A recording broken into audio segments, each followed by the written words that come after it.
दोस्तों, Russian foreign minister Lavrov ने United Nations में एक स्टेटमेंट जारी की है भारत और अमेरिका के हवाले से। उस स्टेटमेंट में वो ये कहते हैं कि इंडिया एक ग्रेट पावर है, अपने नेशनल इंटरेस्ट को सबसे पहले रखता है, लेकिन इंडिया इस वक्त अमेरिका के बहुत अंडर प्रेशर है। जाहिर बात है, ये स्टेटमेंट जो फॉरेन मिनिस्टर लेवरोव ने जारी की है, ये बड़ी इंपॉर्टेंट स्टेटमेंट है। और मुझे याद है कि जो रशियन गवर्नमेंट है वो पाकिस्तान को भी बार बार ये कह रही है और कहती रही है और कह रही है कि आप भी अपने नेशनल इंटरेस्ट को सुप्रीम रखें, रशिया के साथ ताल्लुकात रखते हुए एक चीज को जहन में रखें कि किसी और मुल्क के अंडर प्रेशर ना आए जिस तरह के भारत है। ये पाकिस्तान को रशियंस कहते हैं, पाकिस्तान क्योंकि अंडर प्रेशर आ जाता है। अब वो कहता है कि अब रशियंस ये कहते हैं कि भाई, रशियंस ये कहते हैं कि जो अमेरिका है जब वो एशियन पावर से बात करता है तो वो चाइना से अलहदा बात करता है, इंडिया से अलहदा बात करता है। मीन्स कि चाइना से वो जरा अच्छे अंदाज से बात करता है, इंडिया से जरा अच्छे अंदाज से बात करता है, बाकी ममालिक को वो इक्वल नहीं समझता। सो इसीलिए वो कह रहा है कि इंडिया जो है वो ग्रेट पावर है। मुझे ऐसे लग रहा है कि जो प्राइम मिनिस्टर मोदी का जो ट्रिप था रिसेंटली, उसमें कुछ ऐसी ऑब्जर्वेशंस जो कि रशियंस ने देखी हैं, उसमें एक ऑब्जर्वेशन तो डेफिनेटली ये है कि जो प्राइम मिनिस्टर मोदी हैं उनको अंडर प्रेशर लाने की कोशिश की गई है। एक ये पॉइंट हो सकता है। दूसरा पॉइंट इसमें ये हो सकता है कि prime minister Modi and India, they are under pressure and they have explained it to the president Putin and the company. ये चीजें जो हैं वो इंपॉर्टेंट है। अगर आपको याद हो कि थोड़ा अर्सा पहले अमेरिकन ने ये कहा, बल्कि जैक सलिवन ने ये कहा कि अगर तो इंडिया मॉस्को गया है to have its insurance policy against China, तो let me tell the Indian authorities it will not work. सीधा सीधा वो कह रहे थे कि when in case there is a war between India and China, the Russians are not going to help you because the Russians are already junior partner with the Chinese. This is what he said. So इस चीज को ये ज़हन में रखें।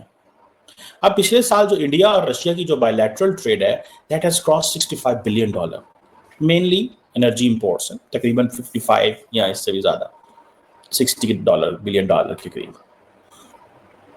अब ये जो एग्रीमेंट, ये जो हुआ है, जो विजिट हुआ था, इसमें आप दरअसल उसको स्टडी करने की कोशिश करें तो you will find so many things. One, तकरीबन 15 के करीब एग्रीमेंट्स हुए थे इंडिया और रशिया के दरमियान।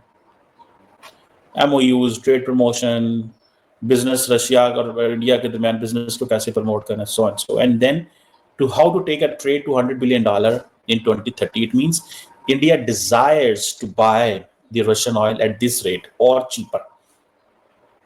देखें, याद रखें एक चीज को, इंडिया की 1.4 बिलियन आबादी है, 1400 मिलियन लोग हैं, 1400 मिलियन। अमेरिका की को 300 मिलियन है, Pakistan 320-30 million I think, Pakistan की तकरीबन 240-50 मिलियन है, इंडिया की 1400 मिलियन की आबादी है। आप क्या समझते हैं, 1400 मिलियन की आबादी को तेल नहीं चाहिए, डीजल नहीं चाहिए, एनर्जी नहीं चाहिए, कहां से पूरी करनी है? क्या आपको लगता है कि is India like France, is India like Germany, is India like Belgium? छोटा मुल्क है। इंडिया की आबादी कोई 10 मिलियन है, 20 मिलियन है, 15 मिलियन है, 50 मिलियन है, 1400 मिलियन है भाई। कहां 1400 मिलियन आबादी का इंटरेस्ट और कहां पे 50 million, 30 million, 10 million, 60 million, 70 million आबादी के मुल्कों का इंटरेस्ट? ये चीजें समझने वाली हैं। सो इंडिया का जो नेशनल इंटरेस्ट है, that's completely different thing. Jack Sullivan जब ये बात करते हैं तो जैक सुलिवन डज अंडरस्टैंड कि भाई हमारे कंट्रोल से चीजें बाहर निकल गई हैं, इंडिया इज स्लिपिंग अवे। हम इंडिया को बहुत कुछ ऑफर कर रहे हैं लेकिन हमें कुछ समझ नहीं आ रहा।